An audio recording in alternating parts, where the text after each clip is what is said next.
Alone, we can do so little. Together, we can do so much. Helen Keller.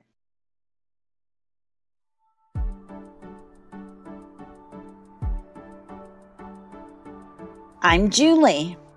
I'm Elizabeth. I'm Morgan. I'm Stephanie, and this is Blind JEMS.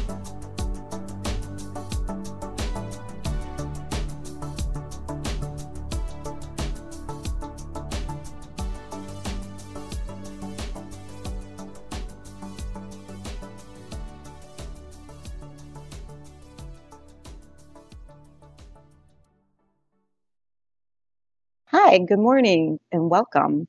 Today we are fortunate enough to have Tony, another member of the International Blind Cafe. Welcome, Tony. Well, thanks for having me, you guys. It's This is really good to be on here.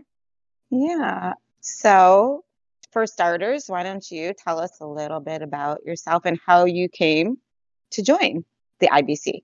Yeah, sounds good.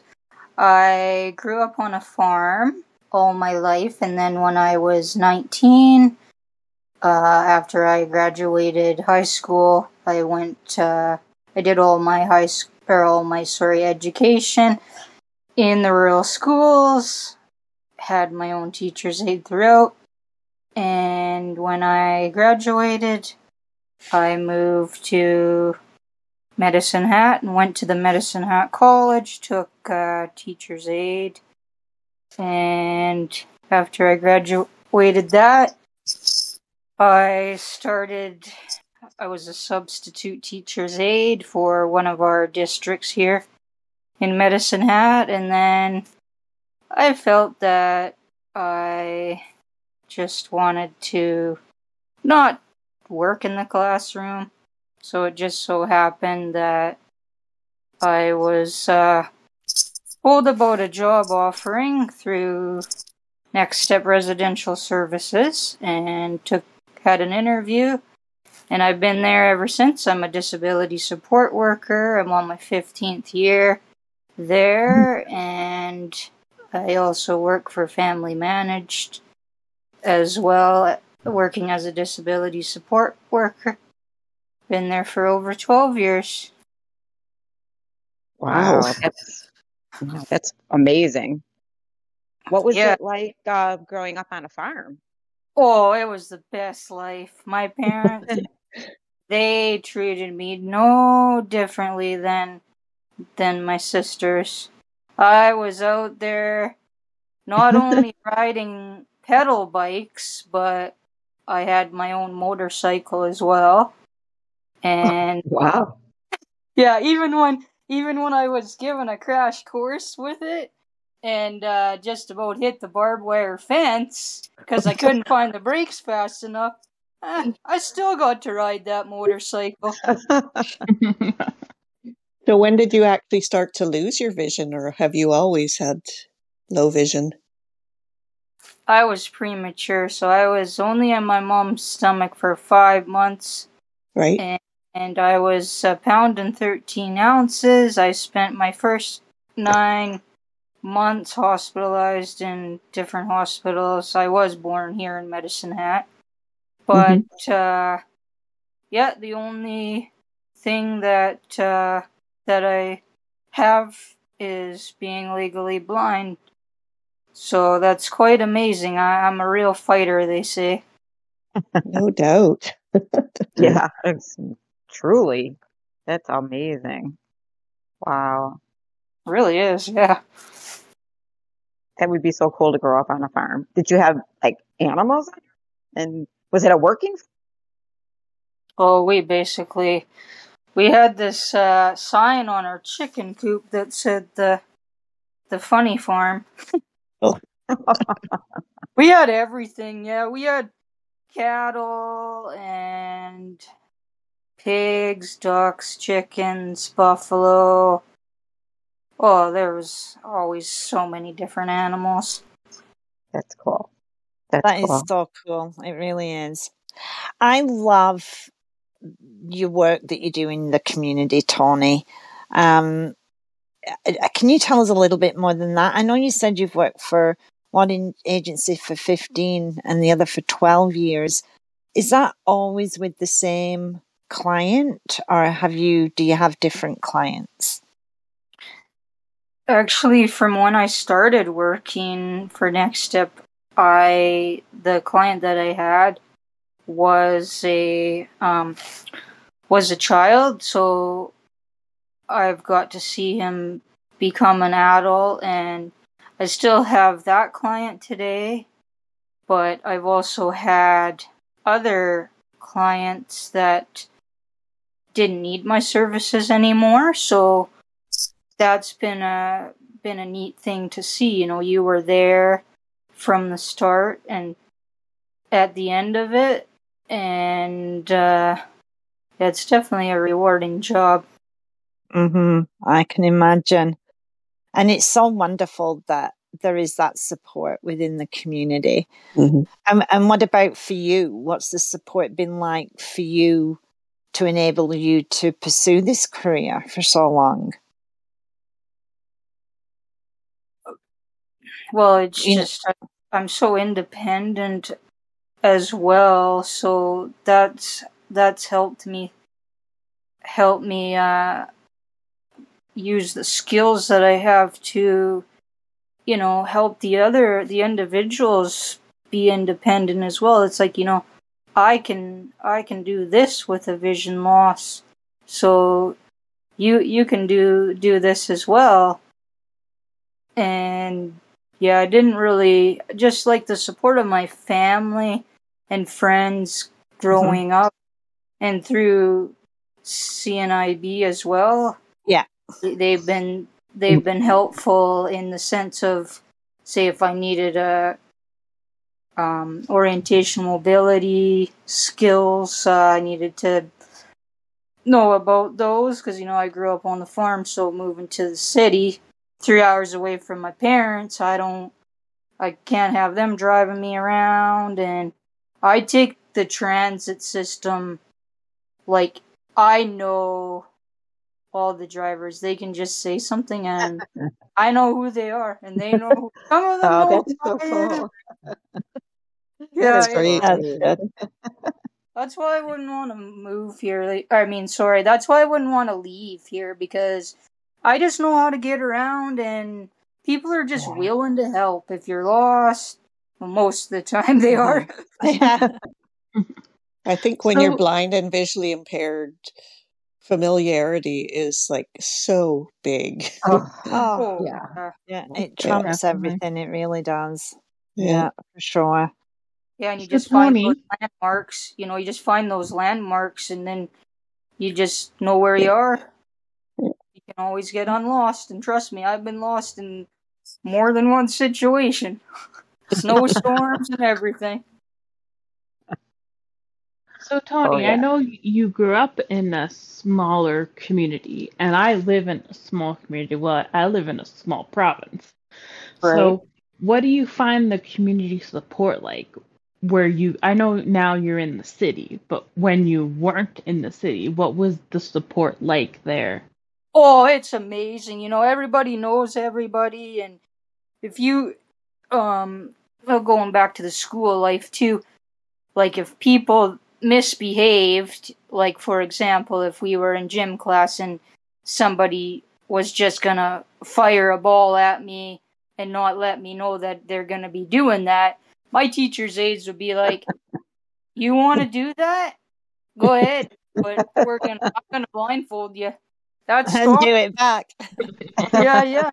And then there was this other time, I went to space camp twice in Huntsville, Alabama, and we had a fundraiser to fundraise money in the community that I lived in, and we raised enough money for me and my chaperone to go that one year. So it's amazing how people get together, and even when I was trying to get, you know, because technology is so expensive, and I was a Braille user from when I was 4 years old till grade 7 through my education and such. And then I wanted to get a CCTV for home, So that's the device where you put something under the screen and then it comes up larger print on the screen. Yeah. Well, yeah, they had another kind of a fundraiser at our local hall to raise money for me to get one. Yeah. And I still have it today. I still have that's it today. awesome. That's back in the 90s. Oh, that's amazing. I love that about rural communities. They really do come together. I want to know about Space Camp. You kept that one quiet, girl. I never knew you'd gone. Tell us about that. Oh, man. So in 2003, I was the only Albertan to go to Space Camp. So, as I had mentioned before, it's in Huntsville, Alabama. So it's a week set aside for people with vision loss and people that are blind. And you go there and you get to experience what it's like being an astronaut. So you get to go in the orbiter, the space station, mission control, and all the other cool things. And they have all their stuff in those, in them. They're all brailled and large print. And I even had to go to the hospital there because when we were on our 6-hour mission, I hit my head on the corner of a shelf, and then I had to get stitches above my eye. Oh no! I had to night in sick bay in my flight suit still. Oh my! Can you imagine? Like that's exciting. So cool. Yeah. So cool. I was going to ask you what you do for fun, but that sounds like fun. I remember you told me that you do tandem biking, cycling. Oh yes, me and how did you get into that? So we have Medicine Hat Adapted Sports and Rec. It's a lady here that started that up 10 years ago. So it's for all abilities, and they do tandem cycling. So I've had the same pilot since 2016. Well, he's kind of come and gone because, he has his life. And, it's amazing. The one time last season here, we went 21 kilometers. We went from one park to another park and back. We're just riding the trails, and it's just a great time. You must really have to trust your pilot then. I was gonna say, how much was it scary the first time putting your trust of just meeting someone and putting your trust that they're not gonna, misjudge a turn? And another member said they have tried tandem biking and the pilot would, not used to tandem bikes, would turn and not turn wide enough and hit them into something, or they'd run into something. So what was it like the first time? Were you scared putting your trust into someone? No, we just get on the bike and go. No, he's the best pilot ever. I'll tell him that even when I get substitute pilots. It's true, though. It's true. It's just how you connect with somebody. Yes. Yeah.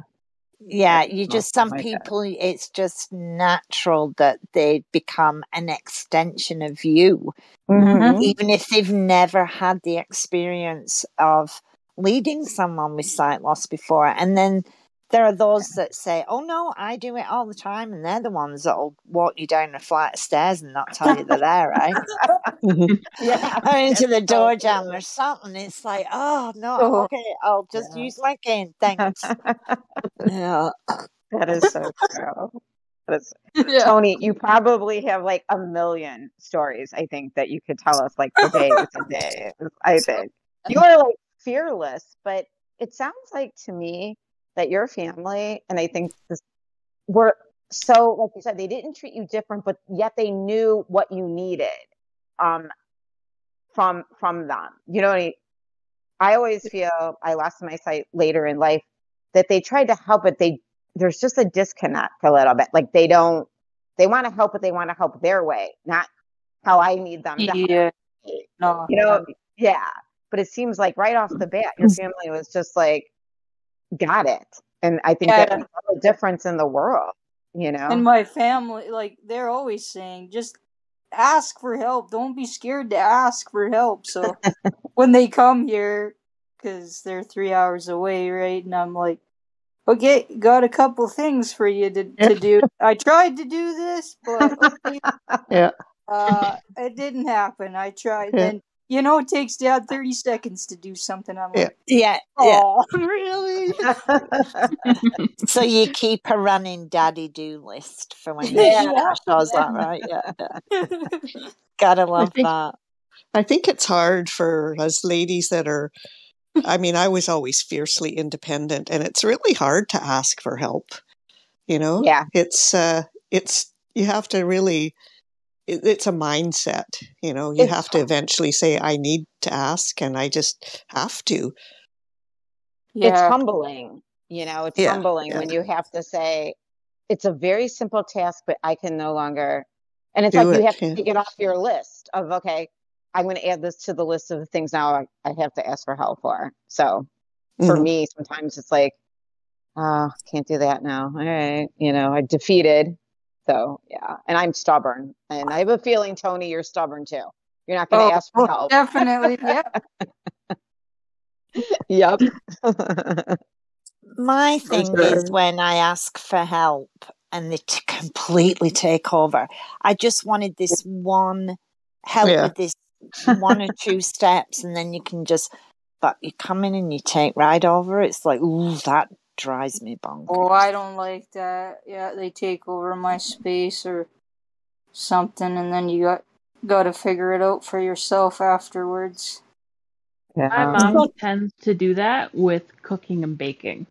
Like, I'll ask, like, can you maybe pour this because, you don't want to put too much of the oil or whatever, so I can't just go until it spills a little bit, and then suddenly the next thing I know, she's just taken over and it's all done.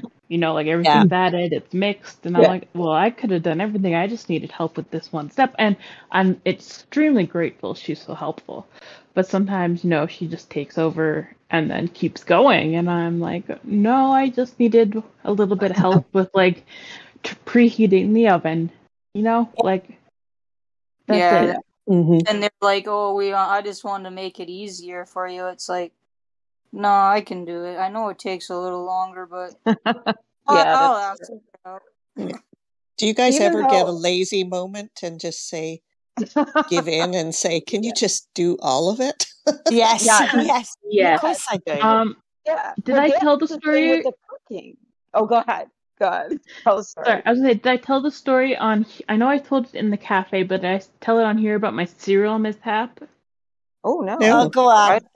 Okay, so it was early in the morning. You're pouring your cereal, and I can't see, right? Obviously, so I didn't notice that there was a whole bunch of cereal in the top of the plastic that comes in the box. So I went to flip it over and like put it back in the box, and like a fourth of the cereal in the box spilled out all over the floor.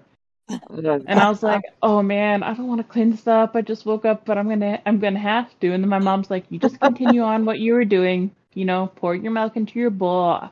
I'll clean it because you'll miss it, and then the dog will eat it. And my dog, if you guys don't know, is allergic to everything, like air. So he would get gastritis, and that's a $1,000 bill. So it was just like, you know what? Thank you, Mom. Thanks for cleaning. Save the day. Oh, God. Yeah. She did save the day. Yeah. So, Tony, I know that your work stretches even further than your community that you live in. Do you want to tell us a little bit about your journey as a community reporter on National Network?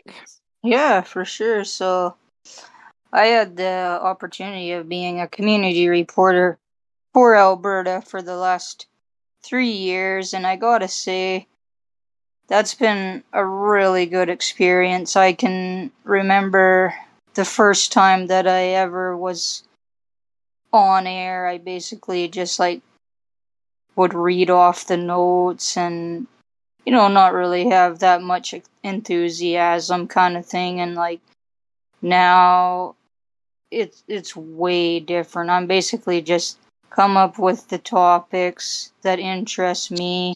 And it's just like we're doing right here, just having a conversation and having enthusiasm and learning what is going on within Alberta. And some of it just like came together like nothing. You'd sit there and kind of have a little stress about it. What am I going to talk about? Then all of a sudden you're just sitting there and it just comes to your mind. You know what? I can talk about this. I can talk about this.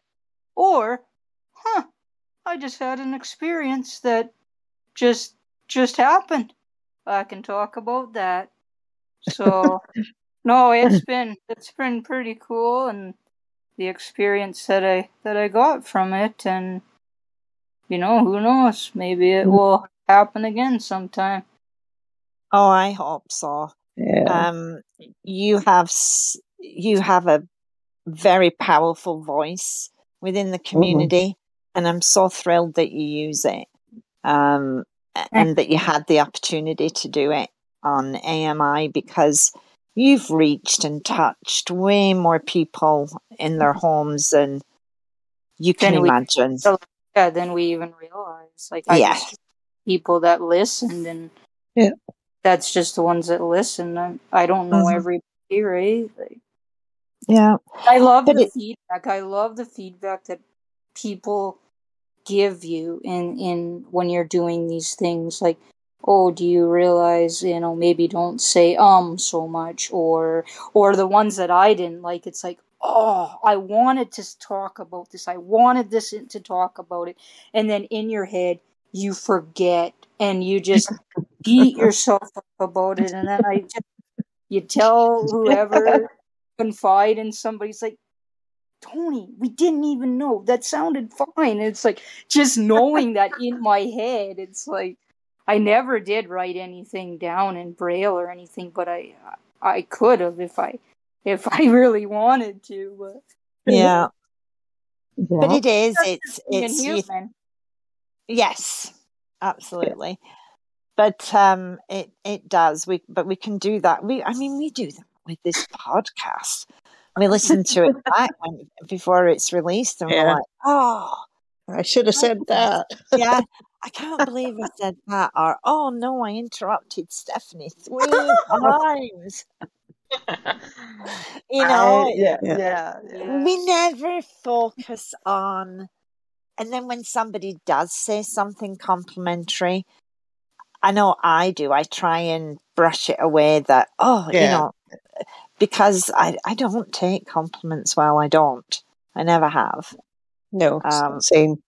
Me either. I think it's so hard for us to believe the good stuff, but we can totally knock ourselves for one bad thing and like believe that. I don't know why we do that. Yeah, you just let it ruin. Like, you just let it ruin your day. Yeah. Come on, what am I doing? This is not right. Yeah, exactly. Yeah. Well, it really makes me wish I lived in a smaller community, because I grew up in a smaller community, but moved to the big city, and that's where I lost my vision. And it's like sometimes you're just so anonymous, like you're just a number, and the smaller communities sound so much better. Yeah.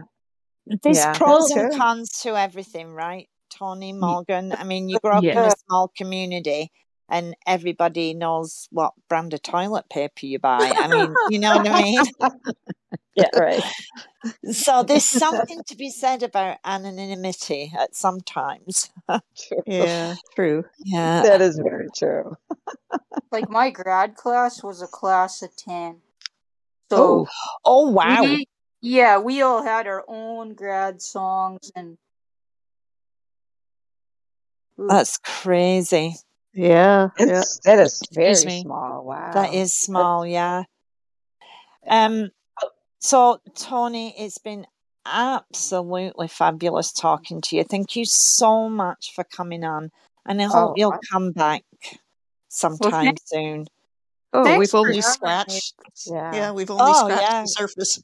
Yeah, I Yeah. still can't believe you went to space camp. I'm totally gonna be phoning you afterwards to hear more about this. But ladies, we have to end with a blind gem. And does anybody have one? Because if you don't, I got lots already. I have a little. It's not the funniest blind gem, Go but on, let's. so I got new headphones and they came with their own black little carry case. And my mom is diabetic and she has a black little carry case for like her reader and her little prick thing, to take blood samples. And they were both on the table. And I was just opening my headphones, and the headphones, when you open them, are in the carry case, right? So I pick up the black thing and I take it to my room and I open it up and I'm feeling it and I'm like, this isn't headphones. Like, what the heck? I picked up my mom's diabetic. Oh my. And it was all over my bed and I was like, oh no. I'm glad you didn't try putting them in your ear. Oh man, no kidding. Acupuncture. That's Yeah. or taking it away with you for the day, by mistake. Oh yeah. Yeah, that would have been bad. Yeah, That would have been bad. Yeah. That would have been really bad, yeah, for sure. Oh, goodness. Well, this has been fun. You can find more from Blind Gems on YouTube, Spotify, and the internationalblindcafe.com website.